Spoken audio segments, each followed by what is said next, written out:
Be news తెలంగాణకి స్వాగతం. ముందుగా హెడ్లైన్స్ చూద్దాం. మాజీ మంత్రి and regional coordinator Shri Karumuri Venkata Nageswara Rao speech.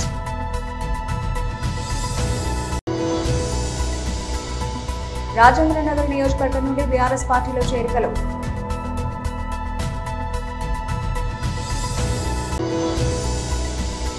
బర్కత్పురాలోని BJP నగర కార్యాలయంలో హోంశాఖ సహాయ మంత్రి బండి సంజయ్ కుమార్ మీడియాతో మాట్లాడారు.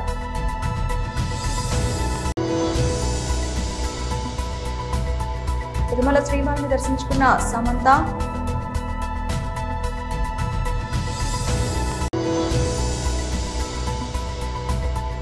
త్వరలో ఆర్టీసీలో 3038 ఉద్యోగాల భర్తీకి నోటిఫికేషన్ మంత్రి పొన్నం.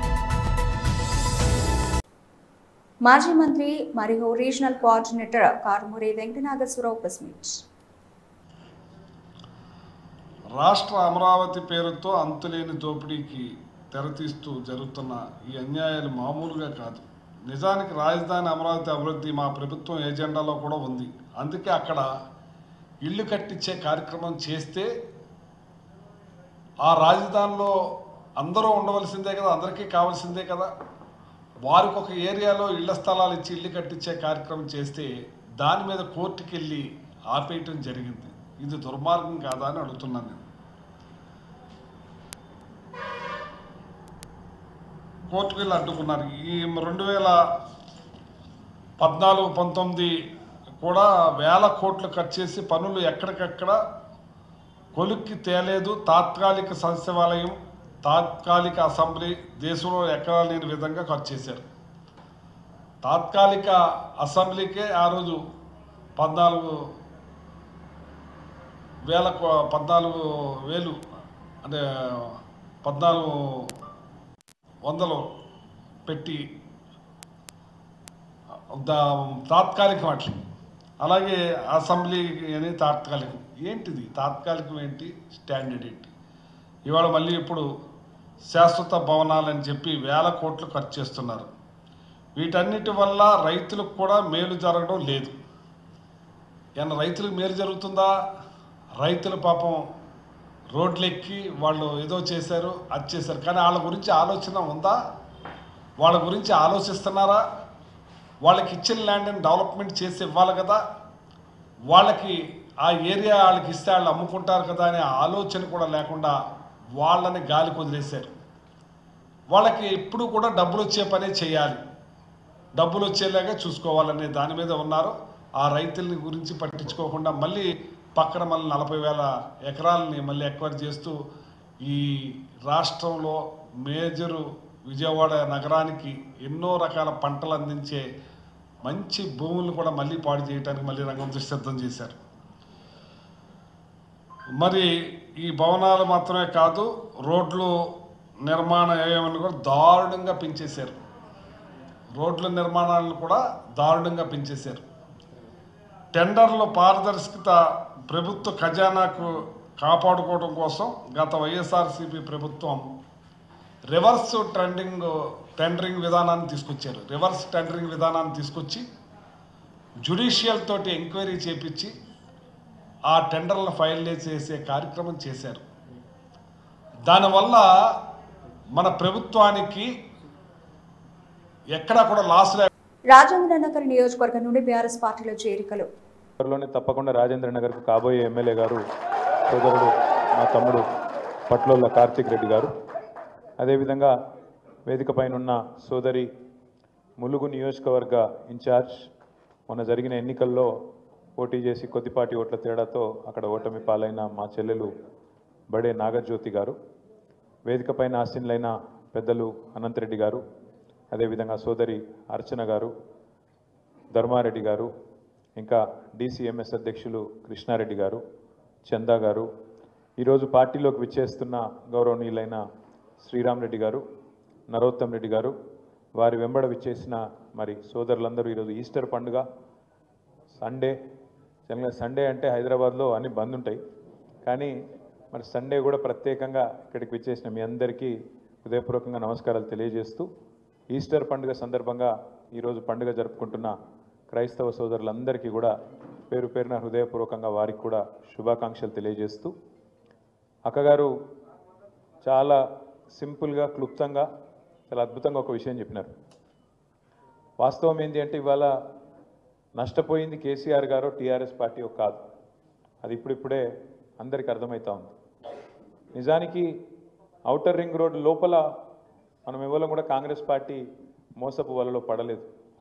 కాంగ్రెస్ ఎన్ని కథలు చెప్పినా, బీజేపీ ఎన్ని కథలు చెప్పినా ఔటర్ రింగ్ రోడ్డు లోపల ఉన్న ప్రజలు మాత్రం లేదు లేదు వీళ్ళు నమ్మదగ్గ మనుషులు కాదు, ఖచ్చితంగా మళ్ళీ కేసీఆర్ రావాలి, మళ్ళీ గులాబీ జెండాను ఎగరాలని చెప్పి అది చేవెళ్ళ కావచ్చు, రాజేంద్ర నగర్ కావచ్చు, అన్ని నియోజకవర్గాల్లో మననే గెలిపించినారు, మన పార్టీని గెలిపించినారు. ఒక్క సీటు కూడా ఓఆర్ఆర్ లోపల కాంగ్రెస్ పార్టీకి ఇయ్యలే.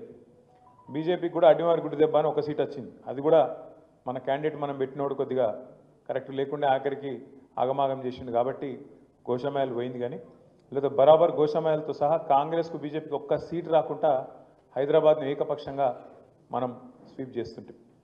వాస్తవం ఏంటి అంటే ప్రజలు ఎప్పుడైనా కూడా మంచి పనులను ఖచ్చితంగా ఆదరిస్తారు. కాకపోతే పేదలు లేదా కొంతమంది ఎవరైతే మిత్రులు ఉంటారో ఇంకా ఎవరైనా ఎక్కువ చెప్తే కేసీఆర్ లక్షిస్తుండు కదా నేను మీదికి వెళ్ళి తులం బంగారం ఇస్తా అని చెప్తే కొద్దిగా మా ఆడబిడ్డలు అక్కడక్కడ కొద్దిగా టెంప్ట్ అయినరు. రైతులు కేసీఆర్ 10,000 ఇస్తుండు కదా నేను 15,000 ఇస్తా అంటే నువ్వు అర్జెంటుగా ఊరికి 2 లక్షల లోన్ తెచ్చుకో, నేను వస్తూనే ఉన్నా, వచ్చిన మర్నాడే సంతకం పెడతా, మొదటి సంతకం పెడతా అంటే రైతులు కొద్దిగా టెంప్ట్ అయినరు.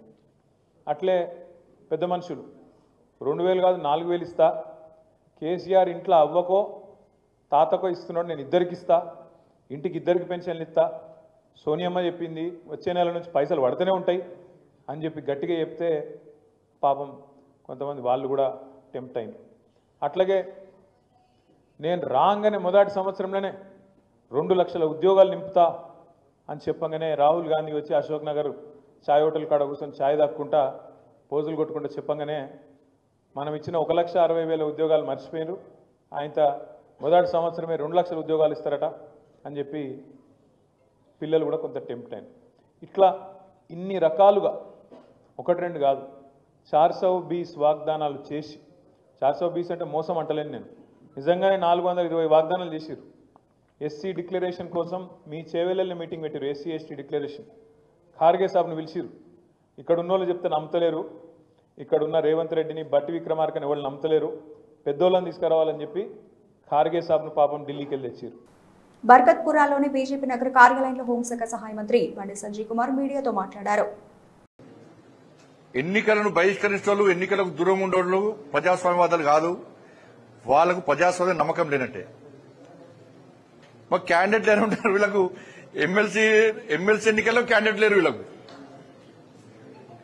ఇప్పుడు హైదరాబాద్ లోకల్ బాడీ ఎన్నికల్లో కూడా క్యాండిడేట్ లేరు, ఎమ్మెల్సీ ఎన్నికల్లో ఈ ఎమ్మెల్సీలు కూడా. మరి క్యాండిడేట్ లేని పార్టీలు ఎందుకు ఇవాళ? వీళ్ళు వచ్చి 10 సంవత్సరాలు అధికారం చెలాయించారు. కాంగ్రెస్ పార్టీ అధికారంలోకి వచ్చి 15 నెలలు అయింది. ఇలా క్యాండిడేట్ల కరువయ్యారు. క్యాండిడేట్ కరువైన పార్టీలు రేపు ప్రజలకు ఏ విధంగా సేవ చేస్తాయి? వీళ్ళు 5, 10 ఇంకా 4.5 సంవత్సరాలు ఏ విధంగా అధికారంలో ఉంటారు? వాళ్ళు తిరిగి అధికారంలోకి ఏ విధంగా వస్తారు? బీఆర్ఎస్ పార్టీ క్యాండిడేట్ కరువైన వాళ్ళు. అందుకే మొన్న జరిగిన ఎమ్మెల్సీ ఎన్నికల్లో ప్రజలు ఈ 2 పార్టీలకు గుణపాఠం చెప్పారు. ప్రజాస్వామ్యం మీద నమ్మే పార్టీ భారతీయ జనతా పార్టీ, ప్రజాస్వామ్యబద్దంగా వివరించే పార్టీ భారతీయ జనతా పార్టీ కాబట్టి ప్రజలు బీజేపీ ఓటేసి గెలిపించారు. లోకల్ బాడీ ఇలా Hyderabad local body elections MLC ఎన్నికల్లో కూడా ఇలా గౌరవ కార్పొరేటర్లకు అప్పీల్ చేస్తున్న బీఆర్ఎస్ పార్టీ, కాంగ్రెస్ పార్టీ గిప్పులు ఏం పనిచేయ ఇంకా 6 నెలలే. మీరు మీ అధిష్టానాలు కాంగ్రెస్ పార్టీ కానీ బీఆర్ఎస్ పార్టీ కానీ మీ అధిష్టానాల మాటలు నమ్మి మీరు ఎంఐఎంకు సపోర్ట్ చేసే ప్రయత్నం చేస్తే, ఓటింగ్కు రాకుండా ఉండే ప్రయత్నం చేస్తే మీ డివిజన్లలో హిందువులు మాత్రం నెక్స్ట్ ఎన్నికల్లో మిమ్మల్ని ఓడగొట్టడం ఖాయం. మీ రాజకీయ భవిష్యత్తు మొత్తం సర్వనాశనం అవుతుంది. ఇంకా 6 నెలల కోసం మీరు చూస్తారా? నెక్స్ట్ భవిష్యత్తు చూస్తారా? మేమైతే వదిలిపెట్టాం. మేము ఎంఐఎం పార్టీని కూకటి వేళ్లతో పెకిలించడానికే మేము ఉన్నాం. కానీ మీ కాంగ్రెస్ పార్టీ, బీఆర్ఎస్ పార్టీ ఆది నాయకత్వం అంతా కూడా ఈ భాగ్యనగరాన్ని ఎంఐఎం పార్టీకి ఇవ్వడానికి ప్రయత్నం చేస్తున్నది. ఎన్నికలను బహిష్కరించినా కూడా ఇండైరెక్ట్ గా ఎంఐఎం పార్టీ సపోర్ట్ చేసినట్టే. ఒక డ్రామా ఇది, పొలిటికల్ డ్రామా ఇది. మీ డివిజన్లలో 80% హిందువులు ఉన్న విషయాన్ని మీరు గుర్తుంచుకోండి. కార్పొరేటర్లకు మేము మీకు వ్యతిరేకంగా విమర్శిస్తలే. మేము ఎంఏం పార్టీకి వ్యతిరేకంగా ఓటేయండి, ఓటింగ్ లో పాల్గొనండి మేము అప్పీల్ చేస్తున్నాం. మేము ఎక్కడ కూడా హిందూ యూత్ గాని హిందూ సమాజం గాని ఇప్పటికే ప్రెషర్ బాగా వస్తున్నది. మాకు విపరీతమైన ఫోన్లు వస్తున్నాయి ఆయా డివిజన్ నుంచి. అరే 15 నిమిషాలు సమయం ఇస్తే నరికి చంపుతున్నారు మమ్మల్ని ఎంఏ పార్టీ. అటువంటి పార్టీకి మా కార్పొరేటర్ ఓటేస్తాడా? అటువంటి పార్టీకి బీఆర్ఎస్ కాంగ్రెస్ సపోర్ట్ ఇస్తారా? మా దేవులను అవమానపరిచిర్రు, మా గోమాతను వధిస్తున్నారు. అటువంటి ఎంఏ పార్టీకి బీఆర్ఎస్ కాంగ్రెస్ పార్టీ సపోర్ట్ చేస్తాయా? మా హిందూ సమాజాన్ని చీల్చే ప్రయత్నం చేస్తున్నారు. అటువంటి ఎంఏ పార్టీకి BRS party Congress party support చేస్తారా? వాళ్ళని గెలిపిస్తారా అని చెప్పి హిందూ సమాజం ఈ భాగ్యనగర్ లో చాలా ఆగ్రహంగా ఉన్నారు. స్టార్ హీరోయిన్ సమంత శనివారం తిరుమల శ్రీవారిని దర్శించుకున్నారు. మధ్యాహ్నం జరిగే ప్రత్యేక పూజలో ఆమె పాల్గొన్నారు. దీంతో అర్చకులు ఆమెకు తీర్థ ప్రసాదాలు అందజేశారు. అలాగే సమంత ఇటీవల నిర్మాతగా వ్యవహరించిన శుభం మూవీ నటులు కూడా స్వామివారిని దర్శించుకున్నారు. కాగా సమంత తిరుపతిలోని ఓ కాలేజీ ఈవెంట్ కు ముఖ్య అతిథిగా హాజరయ్యారు. అనంతరం శ్రీవారిని దర్శించుకున్నారు.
టీజీఆర్టీసీలో ఖాళీగా ఉన్న పోస్టులను త్వరలోనే భర్తీ చేస్తామని మంత్రి పొన్నం ప్రభాకర్ వెల్లడించారు. అతి త్వరలోనే 3038 ఉద్యోగాల భర్తీకి నోటిఫికేషన్ జారీ చేస్తామన్నారు. వీటిలో డ్రైవర్ 2000, స్టామిక్స్ 743, deputy superintendent 114, deputy superintendent traffic 84, depot manager లేదా assistant traffic manager 25, assistant engineer civil 23, assistant mechanical engineer 15, section officer civil 11, medical officer 7, medical officer specialist 7, accounts officer 6 పోస్టులు ఉన్నాయని మంత్రి తెలిపారు. బీజేపీ పాలకుల అప్రజాస్వామిక విధానాలను తిప్పికొట్టాలని ఖమ్మం జిల్లా కాంగ్రెస్ కమిటీ అధ్యక్షుడు దుర్గాప్రసాద్ ప్రజలకు పిలుపునిచ్చారు. బీజేపీ పాలకులు ప్రజల హక్కులకు భంగం కలిగిస్తున్నారని ఆయన ఆరోపించారు. రాజ్యాంగాన్ని అవమానపరుస్తూ రాజ్యాంగ స్ఫూర్తిని దెబ్బతీస్తూ అప్రజాస్వామిక పాలన సాగిస్తున్న బీజేపీ విధానాలను నిరసిస్తూ కాంగ్రెస్ పార్టీ జై బాపు జై భీమ్ జై సంవిధాన కార్యక్రమాన్ని కాంగ్రెస్ పార్టీ ఖమ్మం నగరంలో నిర్వహిస్తోంది. పెద్దలందరికీ కూడా నమస్కారం. అలాగే నా ముందున్న అక్కజలందరికీ అన్నలందరికీ నమస్కారం.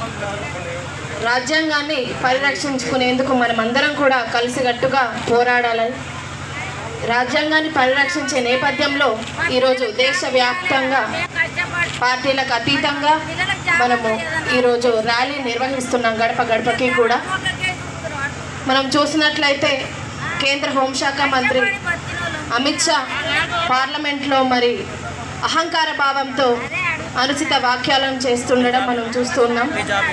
అందుకు భాగంగా మనం ఈరోజు గడప గడపన ఈరోజు ర్యాలీ నిర్వహిస్తున్నాం. జై బాపు జై భీమ్ జై సంవిధాన్ అనేటువంటి ఉద్దేశంతో మనం ఈరోజు ర్యాలీ నిర్వహిస్తున్నాం. ఇందుకు పార్టీ రాజకీయ పార్టీలతో సంబంధం లేకుండా అందరం ఒకటిగా ఉండాలని భావిస్తూ మరి నాకు ఈ అవకాశం ఇచ్చినందుకు ధన్యవాదాలు. జై భీమ్ జై బాపు జై సంవిధాన్ కార్యక్రమానికి ఈ త్రీటౌన్ ప్రాంతానికి అధ్యక్షత వహిస్తున్న కోఆర్డినేటర్ ఎర్రం బాలగంగాధర తిలక్ గారికి, అదేవిధంగా ఈనాటి ఈ కార్యక్రమం ముఖ్య అతిథి పువ్వాల దుర్గాప్రసాద్ గారికి, నగర ప్రథమ పౌరురాలు మేయర్ పునుకుల నీరజ్ గారికి, మాజీ ఎమ్మెల్సీ పాల్సాన్ లక్ష్మణ్ గారికి, రాష్ట్ర కాంగ్రెస్ నాయకులు మా అన్నగారు సాధు రమేష్ రెడ్డి గారికి, మార్కెట్ కమిటీ చైర్మన్ ఎరగల రాధాకృష్ణ గారికి, వైస్ చైర్మన్ తల్లాడ రమేష్ గారికి, అదేవిధంగా బీసీసీఎల్ జిల్లా అధ్యక్షులు పుచ్చకాళ్ళ వీరభద్రం గారికి, అదేవిధంగా చేసిన 3 టౌన్ ప్రాంత, నగర ప్రాంత, జిల్లా ప్రాంత నాయకులందరికీ కూడా పేరు పేరున ధన్యవాదాలు తెలియజేస్తూ ఈ యొక్క కార్యక్రమానికి ఇంత పెద్ద తరలి వచ్చిన నా అక్క చెల్లెలు అన్నదమ్ములందరికీ కూడా మనస్ఫూర్తిగా నమస్కారాలు తెలియజేస్తున్నాను. జై బాపు, జై భీమ్, జై సంవిధాన్. ఈ కార్యక్రమం ఏదైతే ఉందో రాహుల్ గాంధీ మనసులోంచి వచ్చిన కార్యక్రమం. ఎందుకంటే ఈ యొక్క కార్యక్రమం ముఖ్య ఉద్దేశం ఏంటంటే కేంద్ర హోంమంత్రి అమిత్ షా పెద్దలందరూ చెప్పారు. ఇప్పుడు అమిత్ షా గారు రాజ్యాంగ నిపుణులు బిఆర్ అంబేద్కర్ గారిని నిండు సభలో తులనాడటం అనేది ఏమైనా చర్య. దానికి సిగ్గుపడాల్సింది పోయి ఇంకా వెనకేసుకొస్తున్నారు బీజేపీ నేతలు హోంమంత్రిని. ఇది ప్రజలందరికీ తెలవాలి, అట్టడుగునున్న ప్రతి ఒక్కరికి కూడా తెలవాలి.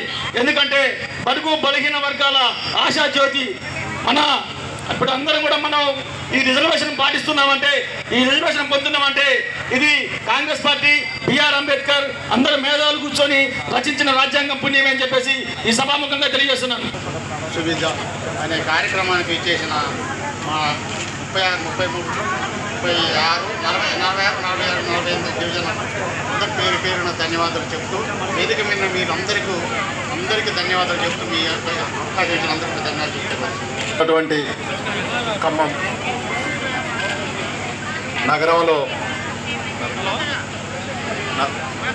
46, 48 డివిజన్లో జై బాపు, జై సంవిధాన్, జై భీమ్ అనే కార్యక్రమానికి ప్రాంత అమ్మలకు, అక్కలకు, చెల్లెలకు, అన్నదమ్ములందరికీ కూడా నా హృదయపూర్వక నమస్కారం. మేము పిలవగానే కాంగ్రెస్ పార్టీ మీద అభిమానంతో ఈ కార్యక్రమాన్ని విచ్చేసి ఈ యొక్క ర్యాలీలో పాల్గొని సక్సెస్ చేసిన అందరికీ కూడా ధన్యవాదాలు తెలియజేస్తూ ఈ యొక్క కార్యక్రమం టీజీ మల్కాజ్గిరి పార్లమెంట్ ఏరియా ఎంఎంజీల మేడ్చల్ అసెంబ్లీ నియోజకవర్గం మేడిపల్లి పీఎంసీలోని బీఆర్ఎస్ పార్టీ రజతోత్సవ వేడుకలను విజయవంతం చేద్దాం చెలో వరంగల్ వాల్ పోస్టర్ ఆవిష్కరించిన బీఆర్ఎస్ పార్టీ మాజీ మంత్రి ఎమ్మెల్యే చామకూర మల్లారెడ్డి. టీజీ తొలి సీఎం కేసీఆర్ ఆధ్వర్యంలో జరుగుతున్న బీఆర్ఎస్ పార్టీ 25వ రజతోత్సవ వేడుకలను విజయవంతం చేయాలని బీఆర్ఎస్ పార్టీ మాజీ మంత్రి ఎమ్మెల్యే చామకూర మల్లారెడ్డి బీఆర్ఎస్ పార్టీ శ్రేణులకు పిలుపునిచ్చారు.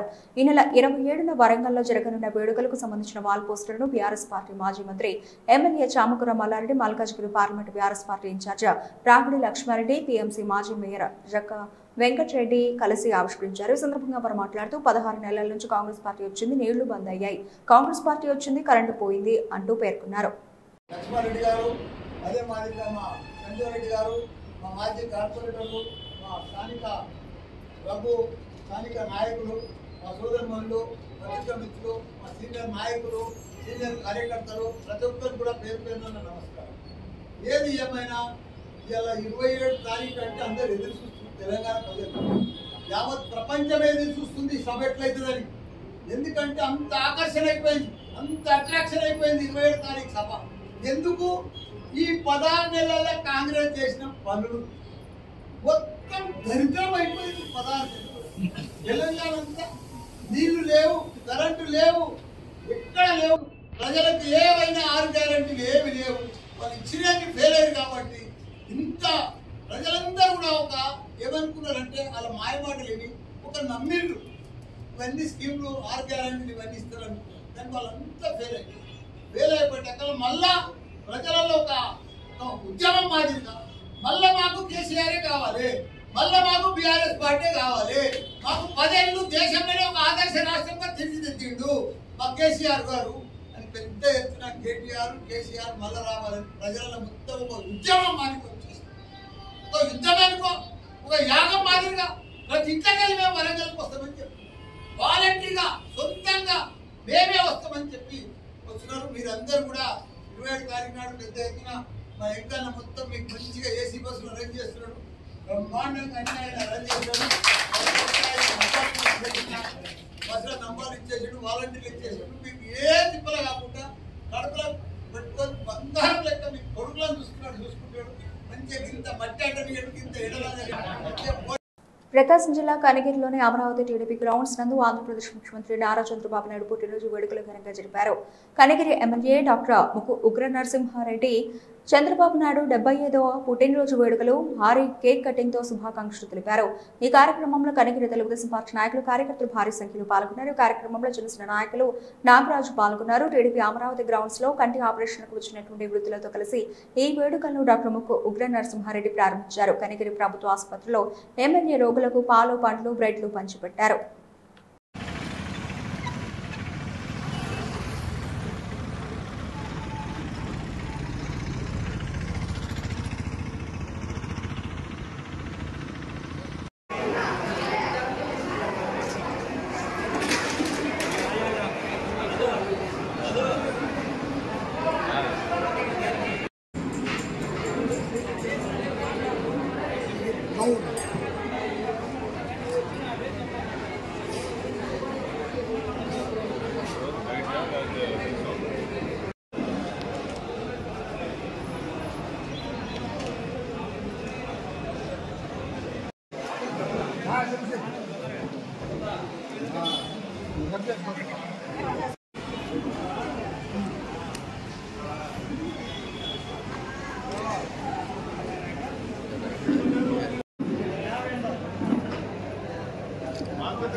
దాన్ని దిగుతా ఉన్నాడు ఒక ఫోటో అన్నా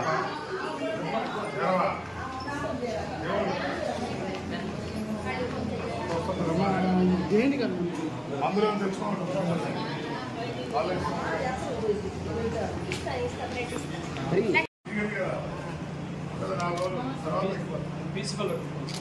तो कल इंदर हमारे ओके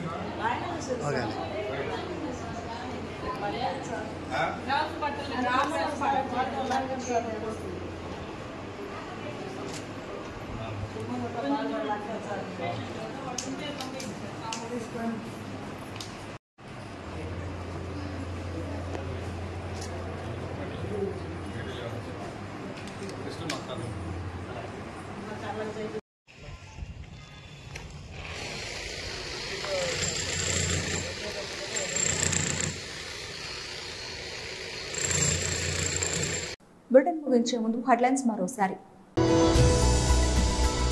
మాజీ మంత్రి and regional coordinator Shri Karumuri Venkatanatheswararao speech.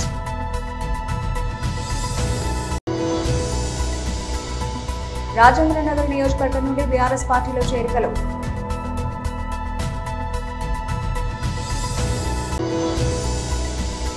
బర్కత్పురాలోని BJP నగర కార్యాలయంలో హోంశాఖ సహాయ మంత్రి బండి సంజయ్ కుమార్ మీడియాతో మాట్లాడారు.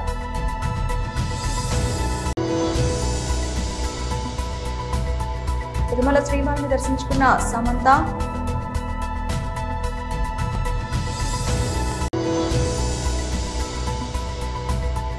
త్వరలో ఆర్టీసీలో 3038 ఉద్యోగాల భర్తీకి నోటిఫికేషన్ మంత్రికొన్నాం. ఇవి ఇప్పుడు కనబడిన అప్డేట్స్. మన అప్డేట్స్తో మళ్ళీ కలుద్దాం. అంతవరకు సెలవు. నమస్తే.